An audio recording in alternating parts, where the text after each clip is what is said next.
Um, did anyone have problems yesterday with their terrain, or did they make their terrain? Anyone? Yeah, it works, ish.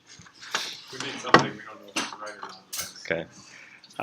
There was another, I guess, point I should have mentioned too. That what might have helped your guys' terrain be a little more accurate. Just to get those edges coming down properly, you could just bring all of your, just copy all of your points down, whichever increment you've put your, whatever increment you have for your elevation changes, just copy them down one more time so that the points are going down like that instead of just from there to there, because then it has more of a path for the actual patch to go on. So if your patch wasn't working out properly, just try doing that.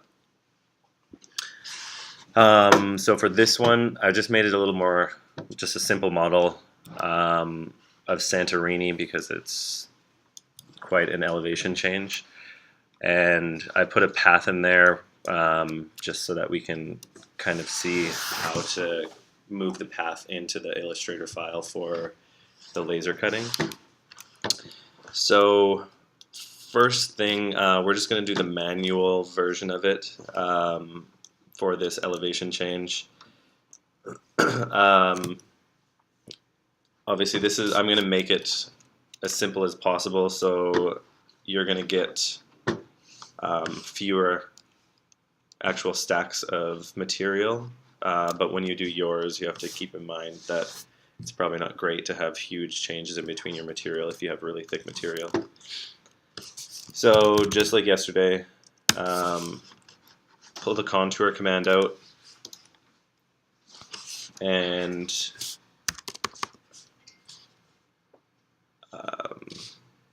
so contour and then just put the direction, so you're going from top to bottom or bottom to top. I'm making these ones at 1,000 millimeters. We can change the scale and everything in another program. I'm just loosely going off of what I know this model is scaled at, just so that we can pull off dimensions into Illustrator, or pull off, sorry, curves into Illustrator. So now I have each of the contours, which I will move over just by using the gumball. All of these contours have now. Okay, never mind. Let's try it again.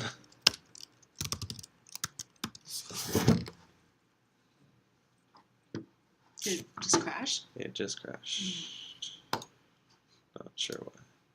I'm also using the trial version, and it's kind of shitty on Mac.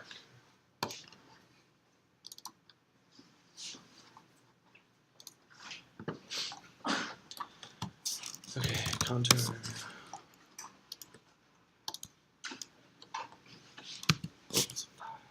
Oh my god, that's gonna be bad. Shit, sorry.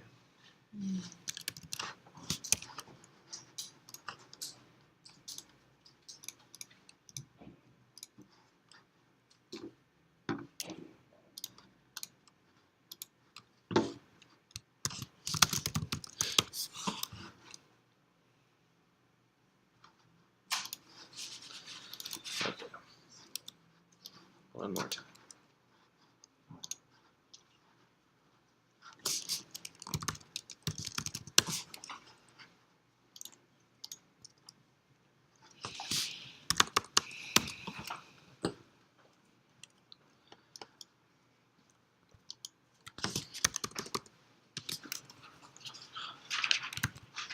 Did it work? Good. Okay.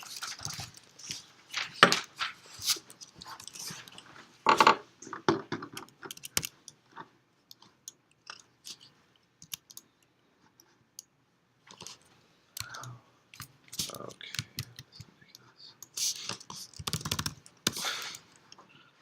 Have a bit of time.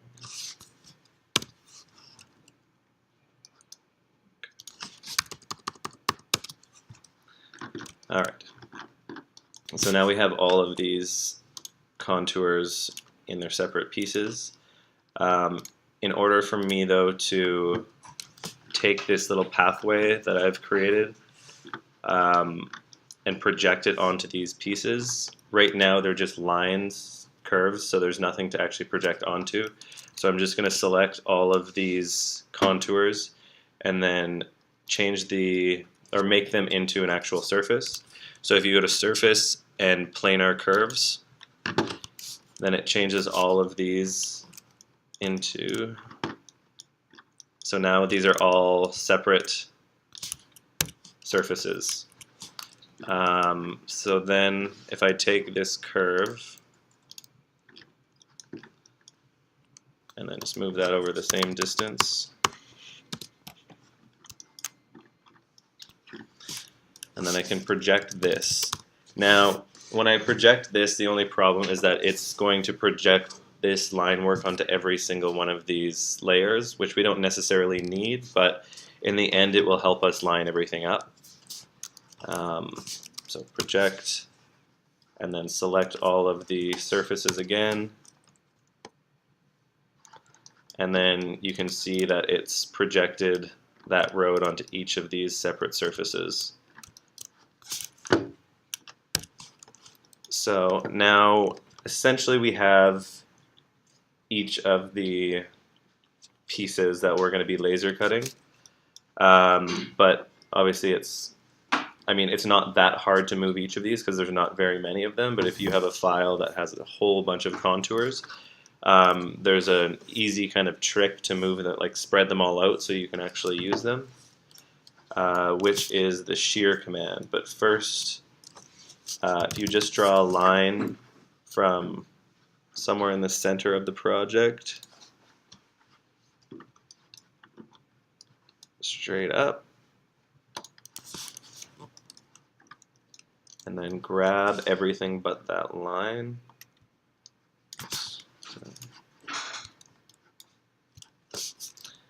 And type in shear. And you want to grab the base of that line we just created to the top of it. Oops, sorry.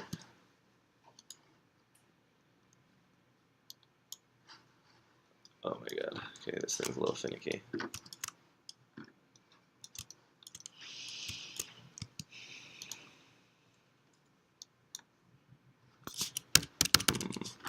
So let me try that again.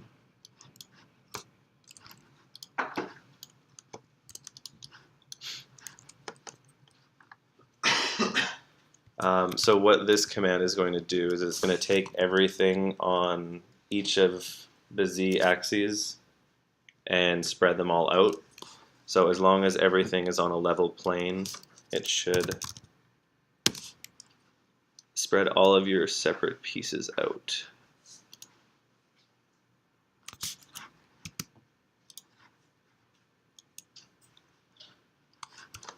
There we go.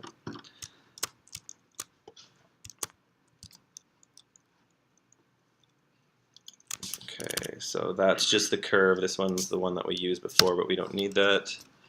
So now you can see each of your panels that we're going to be cutting.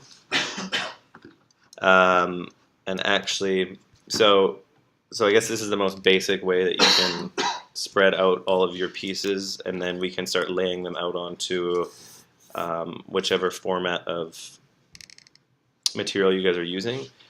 But one of the things that would probably help you guys out is, I know a lot of you guys talked about putting reference points of where each of the layers stack on top of one another, or even if you don't want to take this whole piece and cut out the entire piece, you want to kind of hollow it out underneath. Just go and project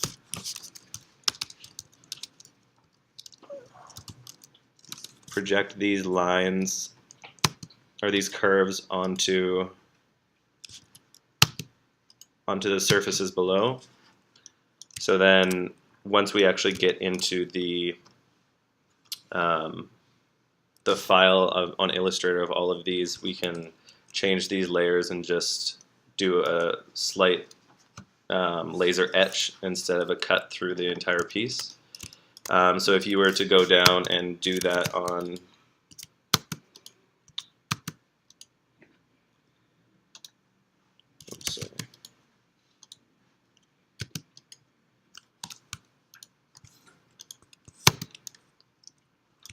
You can keep going down and do that on each separate layer. I don't want to do that because it's time consuming, but you guys get the point.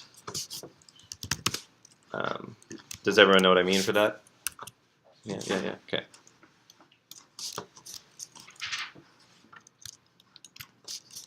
So we'll just spread those out again.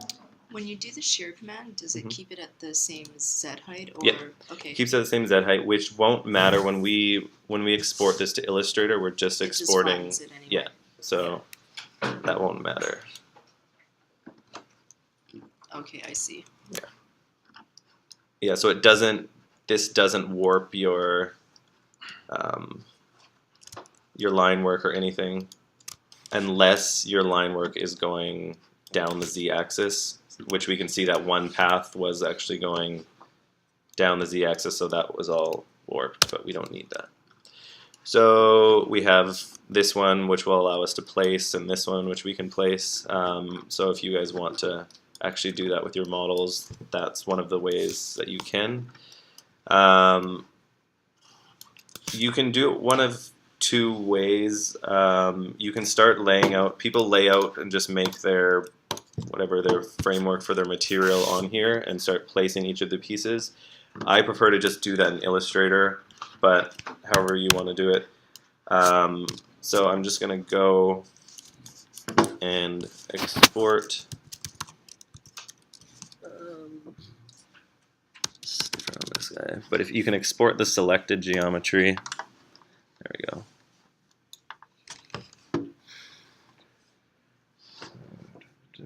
And we want to export it as an AI file for Illustrator.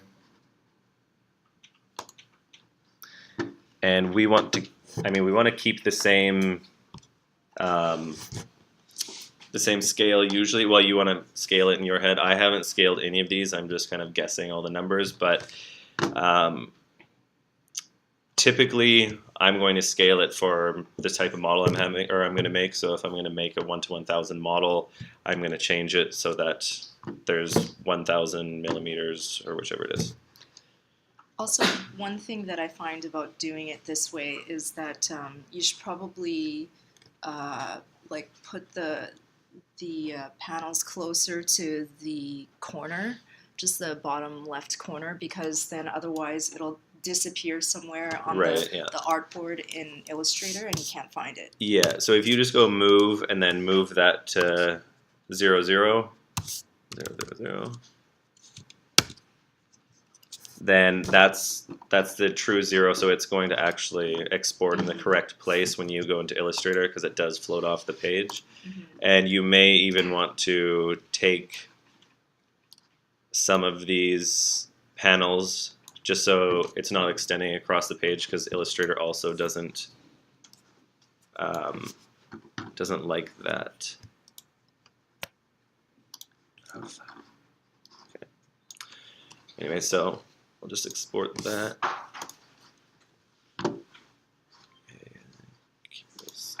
So you guys got that export selected?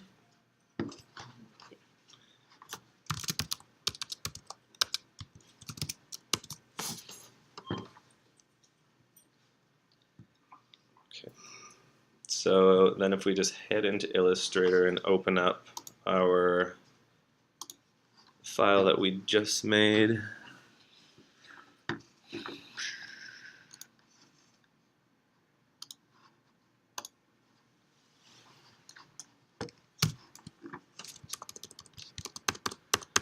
As you can see, they're enormous, so we're gonna go back and yeah, we might export. We can, because this probably isn't gonna work. Well, you know, you can always try and scale this down in Illustrator, but it'll always say that it's gonna fall off the artboard, so you pretty much have to go back into Rhino and redo the scale. Hey, it works for you. No, I don't think it did. Okay. No? No. Okay. Yep, so let's head back in here, and we are going to rescale this.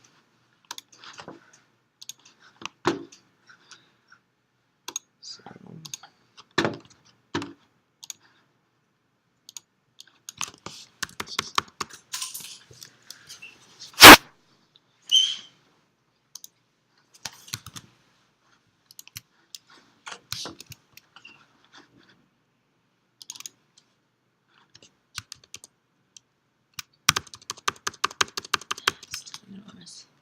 I might have done that backwards. Okay.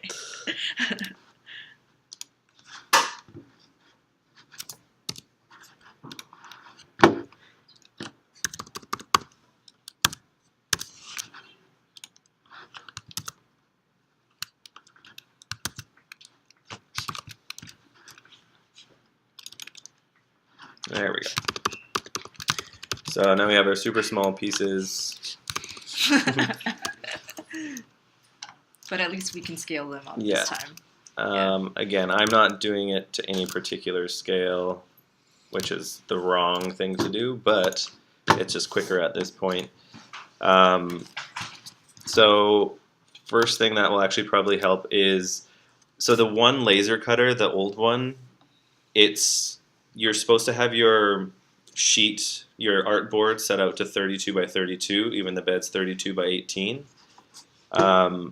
It just prevents a lot of errors. So if you just go into the artboards and change that to 32 inches by 32 inches,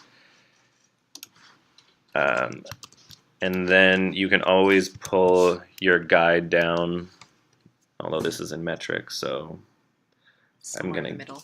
yeah, say that's 18. So now we just have to manually move all of these pieces around. What you can do in either the, well, you probably should be doing this in Rhino just because it makes it easier when you pull it into Illustrator. It's not the end of the world though. Is things that you're etching. So each of these paths, we're going to need to make them a separate color because that's how the laser cutter works. It works on color. So I'll just grab each of these. And that. This is assuming that we don't want to cut the roads out.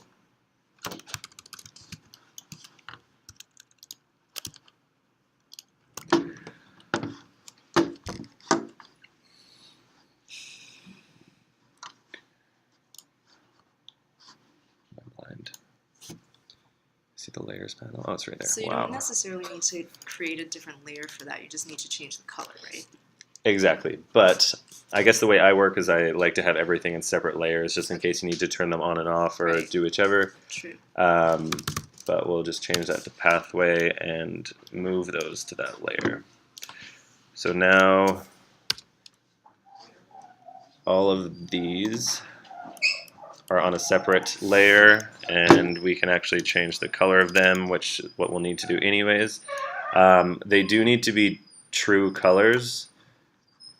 So you just need 255 for red. Is it RGB or CMYK that it works off of, that laser cutter? Or I think both? it's RGB. Oh, it's actually, sorry, it is actually both. So you can do, Oh, it is? yeah, it has all 7 true colors. So black, green, blue, indigo, blah, blah, blah.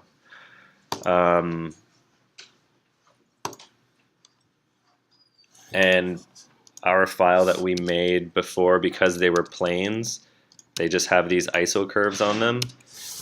That's another thing that you should be doing in Rhino, is that when you have all of these selected, if we just select one of these, there should be a thing. Where's the ISO curve button? Okay, well. Maybe not in this version. Okay, so in the PC version on the properties panel, there is a button right around here that you can turn off the ISO curves so that you don't actually have to manually go through and delete them. But it will only take 2 seconds, so we will just delete these off here.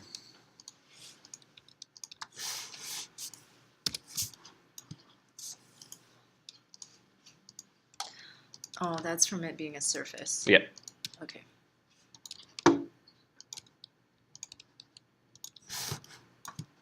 I guess conversely, at that point, you could delete all the surfaces that were in Rhino and export it without the... Yeah, you could do that as well. Either or, actually, just double check that. Yeah. So, Kat's probably right. We should have done that because when we're bringing this in, now we have double line work. It's just because I had the curve that I brought over and the surface. So now if I didn't catch that before we actually cut it, the laser cutter would pass by twice, which we really don't need. So basically all the rest of this is just manual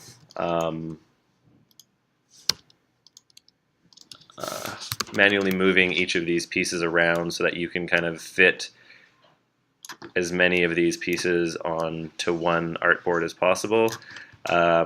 While you're doing this, you may choose to, I mean, it is pretty easy because these ones are just going to get smaller and smaller, so you know which ones are which. But if you have a really complicated model that goes up and down in all different directions and a lake and stuff, I would recommend putting numbers on each of these.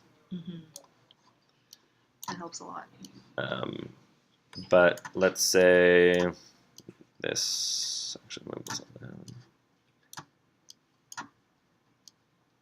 So we definitely have enough room, we have enough room to make all of our pieces on one 32 by 18 sheet. Oops. Okay, so we'll just save this because we need something to cut. Oh shit. We need something to cut on the laser cutter later. This isn't being very precise, but close enough, right? Yeah. For the don't ever do what I'm doing right now for your actual laser cut. Okay, and then just. You label them if you've got an intricate model. So say for instance this piece that we know that this is going to be the only, like this portion of it is going to be the only visible side. We can put the number on this side just so that we cover it up with the other panel. But what you could do as well, I should have, I guess, shown you, if we kept going down with all of these lines projecting on the pieces below, a good way to do it is if you want that hollow model, instead of cutting out each piece over top of one another in a huge stack, just project two of the previous layers down, use one of the layers or one of the lines as the this red line to line things up, and use the other line to cut so that you have enough enough material to glue together. So the other thing that the laser cutter needs as well, I know the old one does, I'm not sure about the new one, but it has to be at like 0.001 or 0.01 line work, otherwise it won't recognize it. And just saved as an Illustrator file because that's what it opens up as. So we'll just save that. I think on the new one it has to be backsaved to CS3. Right. So when you save it, the other one does as well. So when you save this, just save as normal, replace, and go into Illustrator here and back save or down save.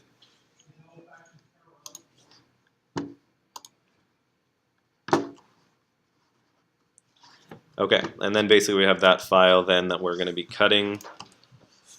That was the manual way of doing it, and that took about a half an hour with a very, very simple model.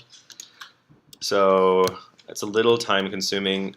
If you guys also, if any of you are working on the PC side and have your own Rhino version, there's a plugin called Rhino Nest.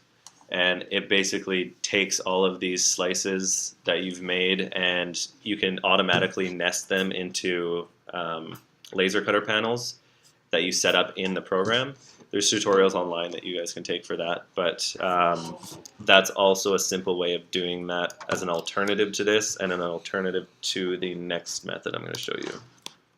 Do you know those tutorials right off? If you just Google Rhino Nest contour tutorial, it should pop up pretty easy. So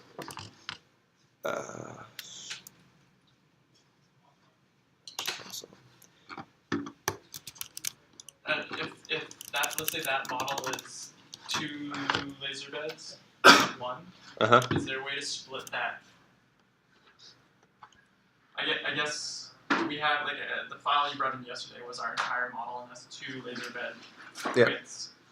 So if I do that same thing, the shear, lay it all out, then I've got essentially my entire model. Is there a way to cut that in half? Yeah. So just like the other commands we kept doing with the project, just slice it right down the middle with project, and you'll have those 2 perfect squares, and then they can just come into one another. Yours should be fine because you have the lake that's almost right centered, but if more people have tiled panels, you can just go ahead with the project command and separate all of your different panels that way. Okay. So for the other way I'm going to show you, you need a program called 123D Make. It's free online and it's part of the Autodesk program. But for this, you need to have an OBJ, so you can save or export it as an OBJ file, just the model itself that you've made, so the terrain and the block of it. So that closed poly surface we talked about, that's what you're exporting as an OBJ. It also accepts another type of file, but I forget what that is. Okay.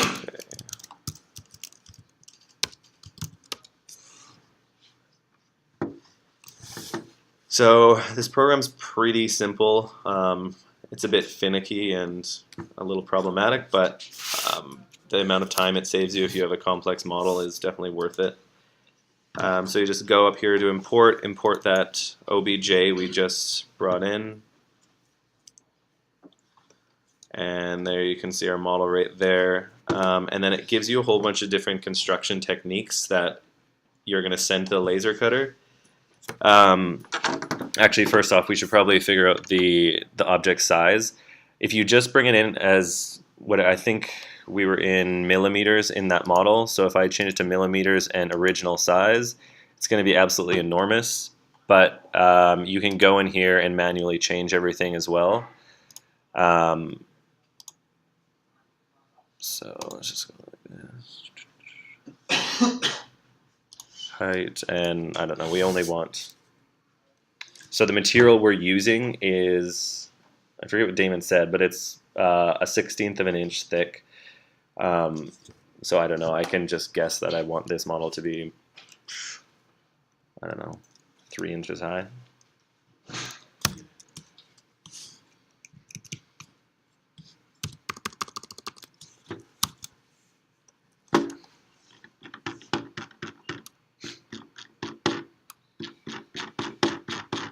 All right, there's our super tiny model.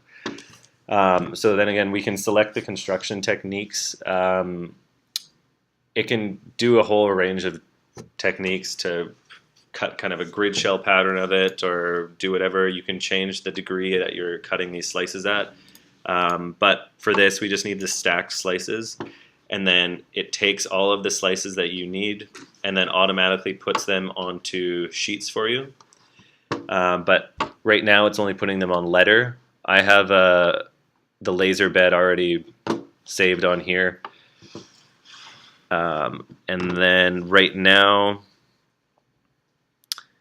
I have it set to a very thin paper, but we need 1.5 millimeters, which is still a lot. Let's just bump this up just to show you, I guess, what it would look like. Let's use 20 millimeters. Ooh, 10. Maybe 5.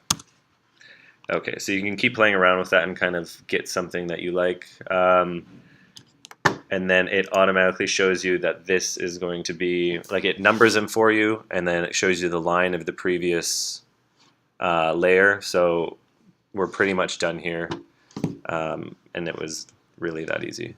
But on this, you can play with the settings and you can change which material you're using quite easily. I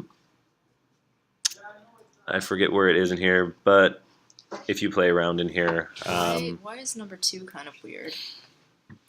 number 2, because number 2 is, so there's 2 of these layers I get stacked. it. Technically, you don't need number 1, so when this Okay. pumps out, you can just erase number 1 from the sheet so it doesn't cut it. Actually, I don't know if it, yeah, we can't do it in here. So we just go here to the simple layout, click this button, and we can export it. We need to export it as, you can export it as EPS or PDF, it doesn't matter. We're going to open it in Illustrator though, and just make sure everything's in order. So the contours that it cut look pretty janky. Like number 8 Yeah. has like some. So all of those were, when I made the model, I made it to show you, I was going to show you guys if we had a whole bunch of thinner layers, but we just don't have time for that. I actually cut the road out of the terrain so that it was more like what you guys were going for, so that you could just place a laser cut road on top of it. Right. So that's why these are, I mean, normally you wouldn't have that, but it was just the model we're working with. That's Yeah, it's technically supposed to be like that, but anyway, so yeah, export it as an EPS, and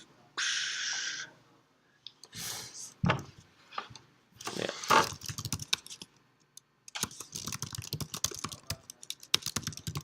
You have to sign into Facebook to use this. Well, you can sign up for an account. This was just the easiest that I did, so do whatever you want. I don't care.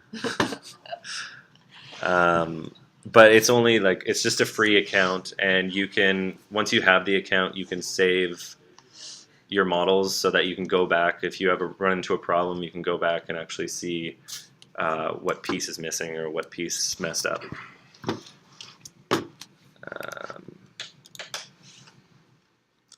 So,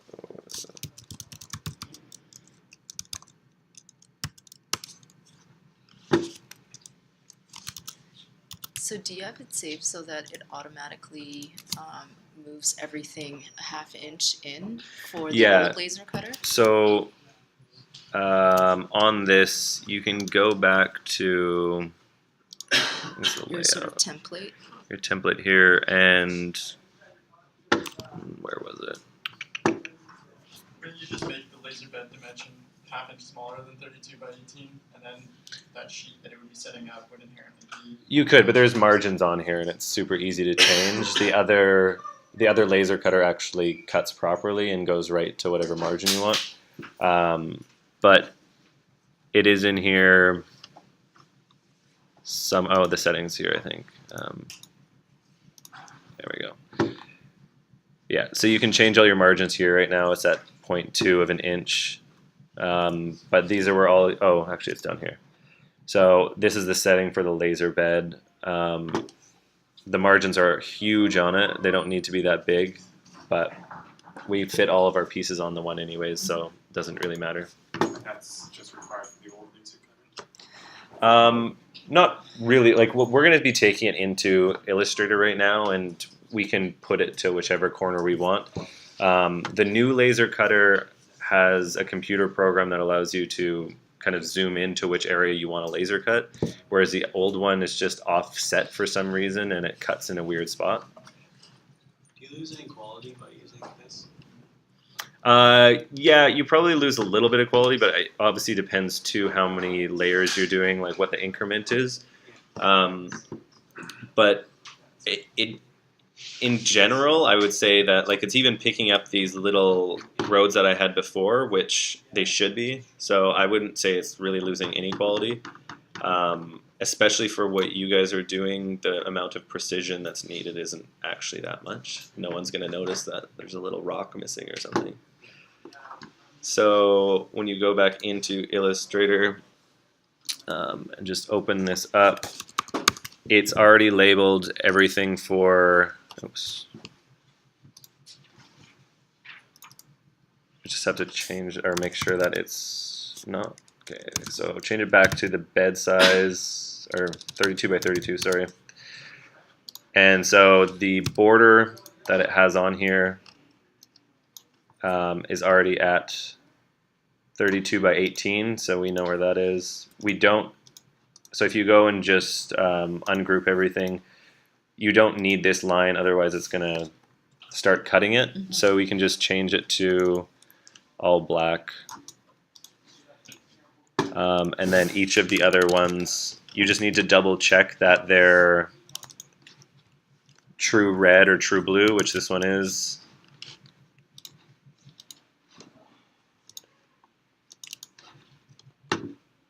Yeah, we're fine. And again, just make sure that the stroke is all 0.01. The old laser cutter sometimes has a problem with the, that's the one that it has to be in RGB, I think, for the old laser cutter. So when you save it or down save it, if it isn't working for you on the old laser cutter, you just have to make sure, where's my colors?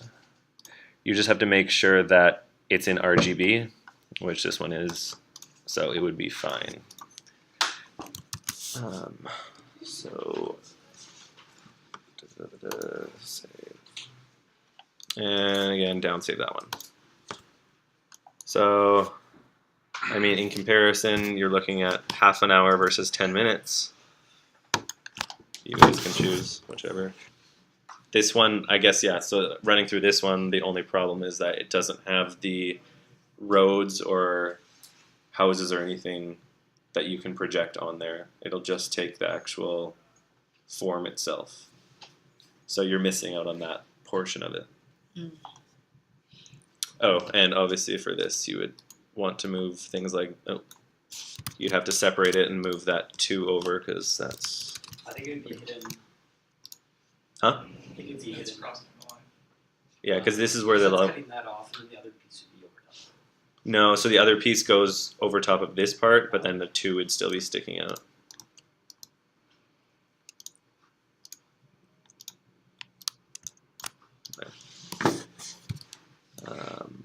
But yeah, other than that, it's fine. Yeah, any questions? Why does it say like 5 minus 1 and 12 minus 1? Because some of the pieces have 2 parts to them. This one, I'm not really sure what would be in 2 parts. But I've done complicated models where it's on the same plane, it's just 2 different parts. This one shouldn't have that. Yeah. So it's like, it's 5, 5. That's one. Cool. And so, if you are etching the houses on, you just said you put those on different layer or different color. Yeah, I put them on a well, I mean, I would probably put them on, depending if I'm going to actually cut them out, cut out the footprint of the building. I'll either have them as blue for cut or red for etch. Right. Okay. But that's something that you would only be able to do in the manual portion of it. You wouldn't be able to do it on this quick program, which is kind of unfortunate. Well, I guess you could if you modeled the houses and they all became part of the solid, but that's still not really that Yeah. accurate. Yeah, so they were talking to me yesterday about wanting to do that and have the buildings a different material than the landscape, which works. But if you guys decided that you wanted the buildings and the landscape all in one, you just put it all into one big closed poly surface, and then it'll cut out the houses with the terrain. Yeah, like you could Yeah. Boolean, Yeah. not split, but what's the other? Boolean union. You can Boolean Or union. subtract even like a footprint so that you can embed like a wood structure in Yeah. it. So that would be That would work too. So you have the Interesting. edge of it. But in terms of roads and things like that, unless you actually do this proper with the roads cut out, obviously you'd need more layers for that. But that's one way of cutting out roads, and then just laser cutting a piece that goes on top. But as for etching roads or just marking them out, it's not going to work on the 1, 2, 3D make, but it will work on the manual. Yeah. So, is Damon in here? He What? was here. He took off. Probably himself. He's in. Yeah, so he's probably in the laser cutter or laser room, getting everything set up. I don't have. I might have one actually.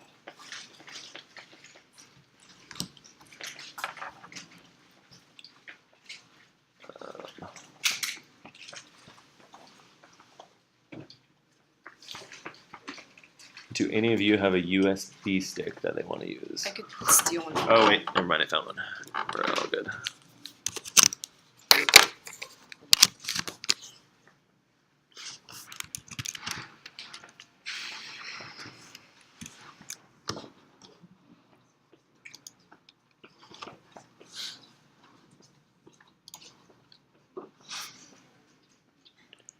Oh shit! I think I saved this one.